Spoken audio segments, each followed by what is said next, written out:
Terminamos a nossa exposição em 2 Tessalonicenses, iniciamos já a exposição de 1 Samuel, iremos expor todo este livro para nossa edificação. Expomos do capítulo 1, versículo 1 até o 8, falamos sobre a esposa estéril, e hoje nós iremos falar sobre a oração de Ana, no capítulo 1, verso 9 até o verso 18, derramando a alma diante de Deus, vai ser o tema da nossa mensagem. Eu convido os irmãos a se colocarem em pé, para que possamos ler esse texto. Você que está em casa também, acompanhe a leitura desta passagem para nossa edificação. Diz assim o texto sagrado: após terem comido e bebido em Siló, estando Eli, o sacerdote, assentado numa cadeira junto a um pilar do templo do Senhor, levantou-se Ana e com amargura de alma orou ao Senhor e chorou abundantemente e fez um voto dizendo: Senhor dos exércitos, se benignamente atentares para a aflição da tua serva e de mim te lembrares, e da tua serva te não esqueceres, e lhe deres um filho varão ao Senhor, o darei por todos os dias da sua vida, e sobre a sua cabeça não passará navalha. Demorando-se ela no orar perante o Senhor, passou Eli a observar-lhe o movimento dos lábios, porquanto Ana só no coração falava, seus lábios se moviam, porém não se lhe ouvia voz nenhuma. Por isso Eli a teve por embriagada e lhe disse: até quando estarás tu embriagada? Aparta de ti esse vinho. Porém Ana respondeu: não, Senhor meu, eu sou mulher atribulada de espírito, não bebi nem vinho, nem bebida forte, porém venho derramando a minha alma perante o Senhor. Não tenhas, pois, a tua serva por filha de Belial, porque pelo excesso da minha ansiedade, da minha aflição é que tenho falado até agora. Então lhe respondeu Eli: vai-te em paz, e o Deus de Israel te conceda a petição que lhe fizeste. Juntos o verso 18, e disse ela: ache a tua serva mercê diante de ti. Assim a mulher se foi seu caminho e comeu, e o seu semblante já não era triste. Louvado seja Deus. Oremos. Pai querido, fale conosco, Senhor. Ó Deus, por meio da oração de Ana, ó Deus, oração de Ana que teve uma resposta favorável, o Senhor a fez fecunda, o Senhor a deu Samuel e depois outros filhos para a glória do teu nome. Ó Deus, que o Senhor nos ensine a orar e depender do Senhor, a confiar em Ti, a lançar diante do Senhor as nossas ansiedades, as nossas preocupações, as nossas lutas, porque o Senhor tem cuidado de nós. Por isso, ó Deus, fale conosco por meio da Tua palavra, Senhor, e que possamos aprender ricamente com a oração de Ana, no nome de Jesus, para a glória de Jesus. Amém. Podeis assentar, meus irmãos. Todos nós carregamos pesos, fardos, preocupações, e muitas vezes as pessoas não conseguem enxergar isso. Por exemplo, uma mãe preocupada com seus filhos, a mãe chora, ninguém vê.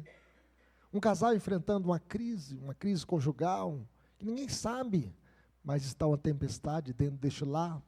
Alguém esperando uma resposta de oração, às vezes uma cura de uma enfermidade, às vezes que o médico diz que não tem mais jeito para a ciência. Há dores, meus irmãos, que não aparecem no nosso rosto, problemas que nós não conseguimos explicar, e lutas que nós preferimos enfrentar no silêncio, só com Deus, falando com Deus. Ana conhecia essa realidade. Ela era uma mulher piedosa, uma mulher de oração, uma mulher casada com Eucana, mas carregava uma profunda tristeza. Ela não tinha filhos, e naquele tempo a mulher que não tinha filhos, ela é considerada amaldiçoada, porque Deus cerrou a sua madre. Além da dor pessoal, ela sofria também com a provocação constante de Penina. Penina era sua rival. A bigamia nunca foi ideal de Deus, nunca foi o padrão de Deus. A Bíblia diz: o que Deus ajuntou não separe o homem. A Bíblia diz: não é bom que o homem esteja só. Falhei uma auxiliadora. Mas a bigamia muitas vezes era tolerada na cultura da época para suscitar uma descendência, já que Ana não tinha filhos, não dava filhos, ela era estéril. Talvez Penina provocasse Ana com essas palavras: você ainda não tem filhos? Talvez ela dissesse o seguinte: eu já tenho filhos, muitos filhos, e você continua sem nenhum. Ela espezinhava, ela provocava, ela era irritante. E talvez ela perguntasse: o que está errado com você? Quem sabe você pecou contra Deus e Deus cerrou a sua madre? Será que Deus não está ouvindo as suas orações? Você fala e Deus não te escuta? Sua aflição, meus irmãos, havia chegado a tal ponto que ela chorava e não comia, e ela estava abatida, triste. O seu esposo chegou até a perguntá-la: não sou eu melhor do que 10 filhos, Ana? Por que choras e por que você não come? Por que andas de coração abatido, coração triste, atribulado? Mas aqui nesse texto, meus irmãos, em 1 Samuel, versículo 9 até o 18, mostra uma mudança extraordinária, fenomenal na vida dessa mulher. Essa mulher entra na casa de Deus, entra no templo, entra na presença de Deus e aflita. Mas ela sai dali com um semblante transformado, ela sai dali com um semblante diferenciado. E ela ainda não tinha recebido o filho, o problema ainda não havia sido resolvido, Samuel ainda não havia nascido, contudo, alguma coisa havia mudado. Ana havia colocado a sua dor diante de Deus. Ela entrou naquele lugar, numa casa de oração, para falar com Deus. Ela mesmo explica: eu venho derramando a minha alma perante o Senhor. E essa passagem nos ensina que a oração não é simplesmente apresentar os nossos pedidos a Deus, elevar a Deus a nossa dor, elevar a Deus a nossa alma, colocar diante de Deus os nossos medos, as nossas preocupações, os nossos desejos, a nossa esperança, colocar tudo diante de Deus. Ela não foi ali naquele tempo, pediu só: Senhor, promove Penina para outra dimensão. Às vezes a gente pede isso, né? Alguém está te irritando, fazendo muito mal, Senhor, promove esse miserável para um outro lugar, Senhor. Senhor, quebra as pernas dele, Senhor. Quebra os braços. Mas ela ora apresentando o seu pedido a Deus. A grande ideia dessa passagem, meus irmãos, é que quem derrama a sua dor diante de Deus encontra paz e aprende a esperar nele. Quando você entrega tudo a Deus, Deus cuida de você. Imagine alguém caminhando com a mochila bem pesada, andando em longa distância, e cada passo se torna mais difícil, mas quando você encontra alguém para carregar a sua mochila, você muda de situação, tem alguém para te ajudar. A oração, meus irmãos, nem sempre remove imediatamente o problema, mas nos ensina a entregar a Deus aquilo que nós não conseguimos carregar sozinhos. Aquilo que você não consegue carregar sozinho, coloque na mão de Deus, entrega o teu caminho ao Senhor, confia nele, o mais Ele fará. De igual modo, Ana entregou as suas aflições a Deus por meio da oração. O que nós aprendemos aqui com Ana sobre o derramar da alma perante o Senhor? Em primeiro lugar, derrame a sua aflição diante do Deus Todo-Poderoso. Ana, diz o texto, que levantou-se e foi ao tabernáculo para orar. Ela foi para a casa de Deus. Ela não fugiu de Deus por causa da sua dor, por causa da sua aflição, mas ela se aproximou de Deus, ela correu para Deus por causa da sua aflição. E isso é significativo, meus irmãos, porque muitas pessoas, quando enfrentam o sofrimento, afastam-se do Senhor, abandonam a casa de oração, abandonam a comunhão com o Senhor. Ana fez exatamente o contrário. Ela se aproximou de Deus, ela derramou a sua alma perante o Senhor, o Deus Todo-Poderoso. Tiago chega a dizer o seguinte: está alguém entre vós sofrendo, faça oração. Se você estiver sofrendo, faça oração, clame a Deus, busque a face de Deus. Ana começou a sua oração dizendo: Senhor dos exércitos. Que oração tão linda! E esse nome revela o Deus Todo-Poderoso, o Senhor que governa os astros celestes, mas governa também os exércitos celestiais. Ele é o Deus soberano sobre tudo e sobre todos. Ana está dizendo assim: minha situação é maior do que as minhas forças, mas não é maior do que o poder do meu Deus, o Senhor dos exércitos. Ela sabia, meus irmãos, que estava diante de um Deus capaz de agir, capaz de operar, e agindo Deus, quem impedirá? Diz o profeta Isaías. Por isso a sua oração não nasce simplesmente do desespero, a sua oração nasce da confiança, da fé, da esperança. Ana pede o seguinte: se benignamente atentares para a aflição da tua serva e de mim te lembrares. Observe a palavra, minha aflição. Se atentares para a minha aflição, a aflição da tua serva. Ela é submissa à vontade de Deus. Ela reconhece a sua dor, mas também reconhece quem Deus é, o Senhor dos exércitos, o Deus Todo-Poderoso. Há momentos, meus irmãos, em que nós não conseguimos explicar porque Deus permite algumas situações adversas na vida. Um acidente, uma enfermidade, uma luta, uma tempestade. Nós não conseguimos explicar. Ana sabia que Deus havia fechado a sua madre, o seu ventre. Mas mesmo assim, ela não abandonou o Senhor. Ela não blasfemou contra Deus, ela não se revoltou contra Deus, ela não xingou Deus, ela não apartou-se da presença do Senhor. Esse é um ponto importante, meus irmãos. Nós precisamos compreender tudo que Deus está fazendo, Ele está fazendo para o nosso bem, embora nós não entendamos. Embora nós não compreendemos, e nós não precisamos compreender tudo que Deus está fazendo para continuar confiando nele. Gordon Carey, ele destaca que Ana sabia que vivia em um mundo quebrado, um mundo caído, um mundo de pecado, um mundo marcado pelas aflições, um mundo marcado pela dor. A fé, ela não nega a dor, a fé, ela leva a dor a Deus. Nós vivíamos num mundo quebrado. E como esse mundo é um mundo caído, nós estamos sujeitos às aflições da vida. O próprio Senhor Jesus disse que no mundo passais por aflições, mas tende bom ânimo, eu venci o mundo. Ninguém está isento de passar por alguma adversidade na vida. Você está sofrendo? Ore. Você está angustiado? Ore. Você não sabe o que fazer? Ore. Transforme a sua dor em oração. Não transforme a sua dor em murmuração. Não transforme a sua dor em amargura. Pedro nos ensina o seguinte: lançando sobre ele as vossas preocupações, a vossa ansiedade, porque ele tem cuidado de vós. Deus cuida de nós, e nós devemos lançar sobre ele toda a nossa ansiedade. Mas nós aprendemos também com Ana, meus irmãos, que derrame a sua alma com humildade e sinceridade. Ana não faz uma oração superficial, ela derrama a sua alma. Ana não esconde a sua dor diante de Deus. Quando Eli a acusa injustamente de estar embriagada, e Eli a vê orando, e Eli observa ali que ela poderia estar embriagada. Era comum algumas pessoas entrar no templo, às vezes embriagadas.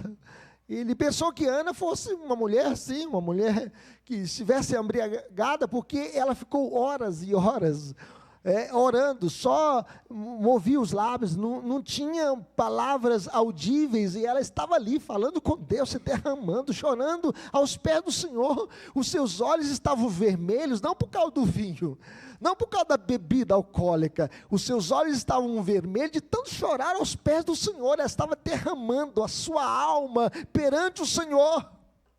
E quando o sacerdote insensível, sem discernimento espiritual, olha para aquela mulher e diz: aparta de ti esse vinho. Ela falou: não, meu Senhor, eu não sou filha de Belial, eu sou serva de Deus, eu sou a mulher aflita que veio derramando a minha alma perante o Senhor.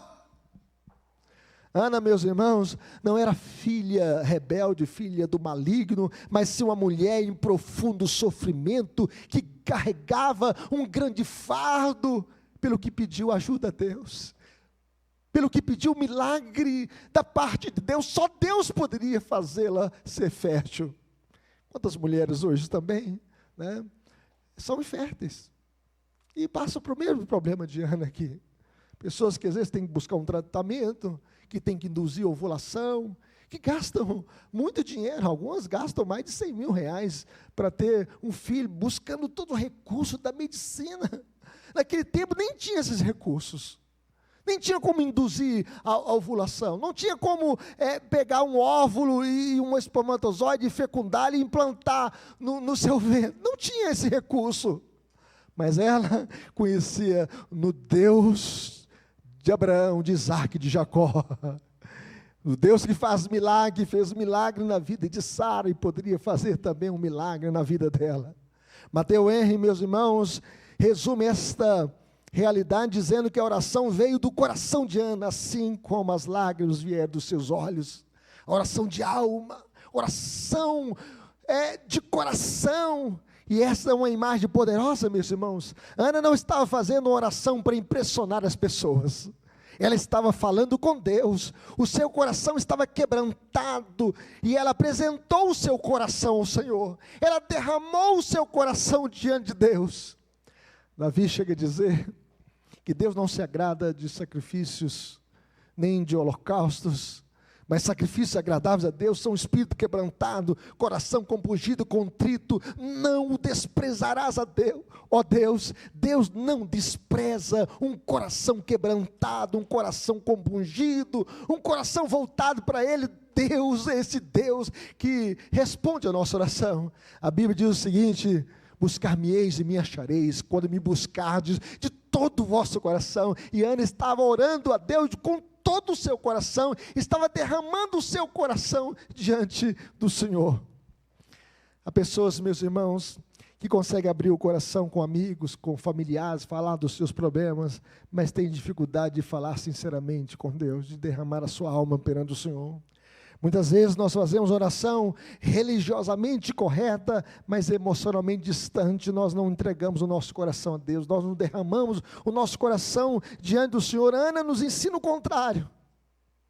Deus não precisa que finjamos diante dEle, nós podemos chegar diante dEle dizendo: Senhor, eu estou cansado, eu estou abatido, eu estou aflito, Senhor, eu estou com medo, eu não entendo, eu estou sofrendo, eu preciso da Tua graça, eu preciso do Teu milagre, eu preciso da ação do Senhor na minha vida.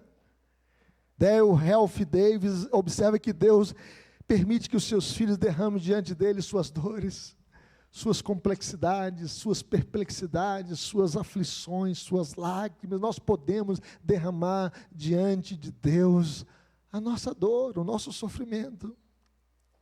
Meus irmãos, não tenham medo de abrir o coração diante de Deus, de falar com Deus, de derramar o seu coração diante do Senhor. Mas lembre-se, sinceridade não significa incredulidade. Ana derrama sua alma, mas continua confiando no Senhor. Quem sabe ela lembra do milagre que Deus fez na vida de Sara, que foi mãe com 90 anos de idade. Quem sabe ela se lembra também de Raquel, que Deus fez um milagre na vida dela, e ela foi mãe. Quem sabe ela se lembra também de Rebeca. Isaac orou por ela 20 anos, e ela chora, mas ora, ela sofre, mas busca Deus. Ela está angustiada, mas não abandona a fé, não desiste de buscar a Deus, de derramar a sua alma perante o Senhor. Mas nós aprendemos com Ana também, meus irmãos, que nós devemos entregar os nossos desejos à vontade de Deus. Você tem algum desejo na alma? Ana tinha. Ana sabia exatamente o que ela queria um filho. Ela não falou: Senhor, me dê 10 filhos para eu competir com Penina. Não. Ela não queria competição com ela queria ser mãe. Ela queria amamentar. Ela queria um filho, para a glória de Deus.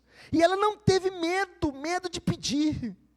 E ela disse: Senhor dos exércitos, se benignamente atentares para a aflição da tua serva, e de mim te lembrares, da tua serva te não esqueceres, e lhe deres um filho varão, ao Senhor o darei por todos os dias da tua vida, da sua vida, e sobre a sua cabeça não passará navalha. Isso nos ensina, meus irmãos, que nós podemos apresentar os nossos pedidos específicos a Deus. Ela pede um menino, um filho varão, ela quer um filho. Tiago chega a afirmar que nada tendes porque não pedis. O Senhor Jesus diz: o que pede recebe, que busca encontra, e quem bate abrir-se-lhe-á. Mas existe algo que é mais profundo na oração de Ana. Ela não queria simplesmente receber um filho para satisfazer os seus próprios desejos. Ela estava disposta a entregar o filho ao Senhor. E ela disse: ao Senhor o darei por todos os dias da sua vida. Veja bem, meus irmãos, que a sua oração não era uma barganha com Deus. Ó Senhor, se o Senhor me der esse filho, eu faço isso e aquilo. Não, ela diz para Deus, né? Ela diz para Deus, ela não estava dizendo assim: Deus, dê-me o filho e eu lhe darei alguma coisa em troca. O seu coração estava dizendo o seguinte: Senhor, se me deres um filho, ele pertencerá a ti. Esse filho será para o Senhor. William Blake observa que acima do desejo de Ana havia o desejo pela glória de Deus. Se Deus lhe desse o filho, ele não seria simplesmente dela, mas seria do Senhor. Você pediu filhos para Deus? Que os seus filhos sejam para a glória de Deus. Não abra mão dos seus filhos. E essa é uma pergunta importante para as nossas orações, meus irmãos. Nós queremos a bênção ou queremos o Deus que abençoa? Queremos filhos, mas queremos que eles sejam do Senhor? Queremos prosperidade, queremos dinheiro, bom emprego, mas queremos usar a nossa prosperidade para a glória de Deus? Para o avanço do reino de Deus? Deus te abençoa para que você seja uma bênção. Ser tu uma bênção. Queremos saúde. Quero viver muito, não é para quê? Mas queremos viver para Cristo? Ou só para passear na vida, se deleitar dos prazeres desta vida? Queremos realizar os nossos sonhos, mas estamos dispostos a submetê-los à vontade de Deus? A verdadeira oração, meus irmãos, não tenta colocar Deus a serviço dos nossos desejos. Ana tinha um profundo desejo de ser mãe, de ter um filho, mas que esse filho fosse de Deus, fosse consagrado a Deus. E ela coloca, então, esse desejo diante de Deus, e ela submete o seu desejo ao governo de Deus, para que o seu filho pertencesse ao Senhor. Que os nossos filhos possam também pertencer a Cristo, possam andar com Jesus, que nós possamos consagrar os nossos filhos a Deus. Deus nos deu filhos para que eles sejam educados para a glória de Deus. Mas finalmente, meus irmãos, receba a paz de Deus antes mesmo da resposta. Depois de ouvir Ana, Eli, esse sacerdote, ele diz o seguinte: vai-te em paz e o Deus de Israel te conceda a petição que lhe fizeste. E então algo extraordinário acontece. E ela diz o seguinte: ache a tua serva mercê diante de ti. Assim a mulher se foi, seu caminho comeu, e o seu semblante já não era triste. Deus mudou a sua situação. Perceba, meus irmãos, que Samuel ainda não havia nascido. A situação objetiva ainda não havia mudado, mas Ana havia mudado. Ela saiu dali com um semblante alegre, feliz, na certeza que Deus tinha ouvido o seu clamor. Ela entrou no santuário chorando, aflita, mas saiu dali em paz. Isso nos ensina uma verdade preciosa. Deus pode mudar a nossa situação, mas muitas vezes Ele começa mudando o nosso coração diante da situação. Ela saiu dali com um semblante transformado, com um semblante alegre. A oração, meus irmãos, transforma tudo. O texto mostra que Ana passou da tristeza para a alegria, da tristeza para a confiança, da tristeza para um semblante modificado, e ela aprendeu a esperar no Senhor. E aqui nós encontramos uma verdade essencial: a paz da fé não depende de enxergar a resposta, depende de conhecer aquele que responde.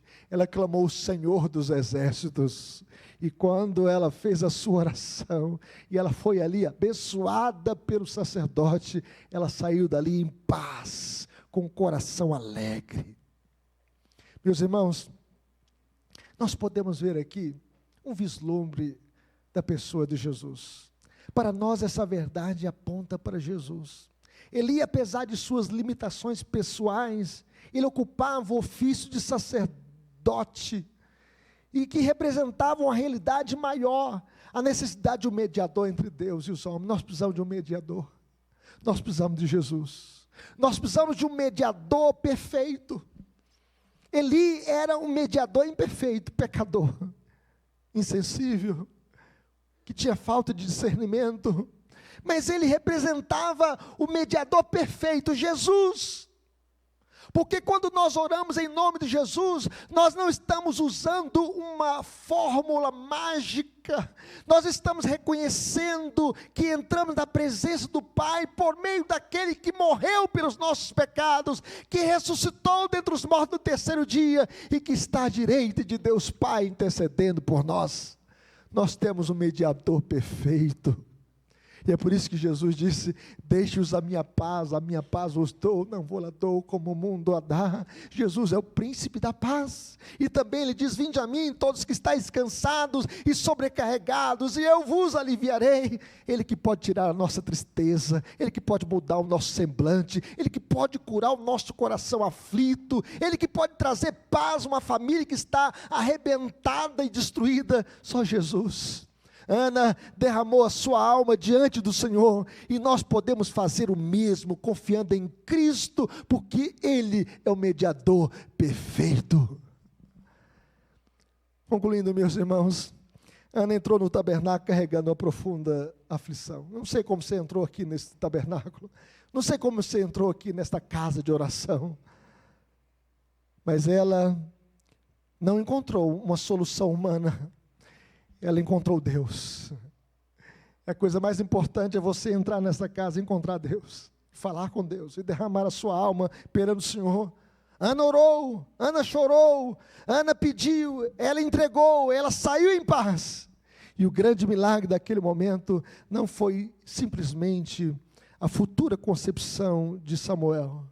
Antes mesmo disso, Deus havia restaurado o coração de Ana. Ela estava abatida, aflita, cansada, mas saiu dali em paz. A oração, meus irmãos, não é uma tentativa de manipular a Deus, não é uma fórmula, não é uma barganha, é a aproximação humilde de um filho diante do Pai. Nós somos filhos de Deus. E nós nos achegamos à casa do Pai, à casa de oração, para derramar a nossa alma perante o Senhor. Deus te trouxe aqui para que você possa derramar a sua alma perante o Senhor.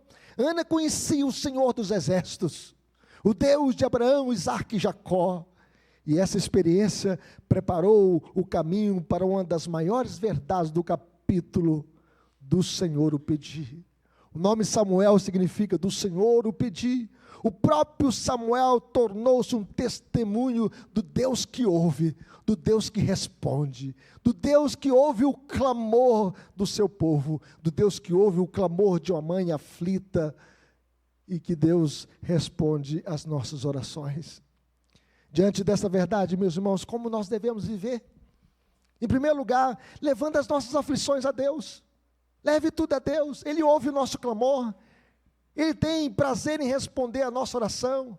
O salmista chega a dizer: bendito seja Deus que não nos rejeita a nossa oração e nem aparta de nós a sua graça. Não vamos permitir, meus irmãos, que a nossa dor se afaste do Senhor, que você possa se aproximar do Senhor. Quando estivermos aflitos, nós devemos fazer como Ana fez, nós devemos recorrer ao Senhor em oração. Mas em segundo lugar, meus irmãos, conviveremos derramando a nossa alma perante o Senhor. Fale com Deus de todo o seu coração, não de boca para fora, não com o coração dividido. Fale com Deus de todo o seu coração.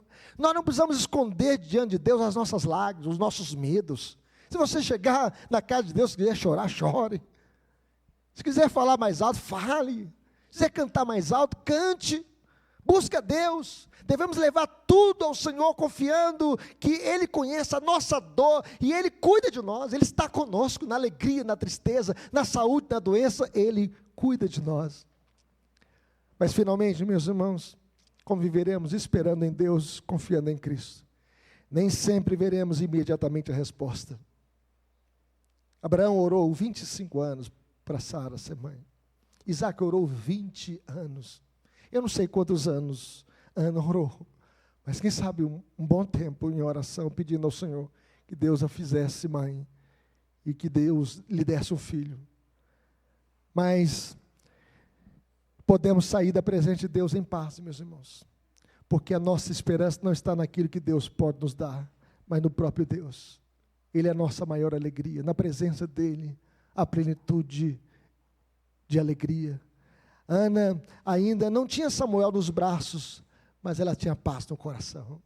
Ela saiu da casa de Deus com um semblante diferente, com um semblante mudado. Que essa também seja a nossa fé, derramar a nossa alma perante o Senhor e confiar em sua graça e caminhar em paz, em harmonia com Deus, sintonizados com a sua vontade, alinhados com a sua palavra, vivendo na presença do Rei dos Reis e Senhor dos Senhores. Esse é o melhor presente, a melhor esperança, a melhor confiança, confiar em Cristo que está conosco, e Ele é que enxuga as nossas lágrimas, responde às nossas orações, e pode fazer muito mais do que pedimos ou pensamos, conforme o seu poder que opera em nós. Que Deus nos abençoe.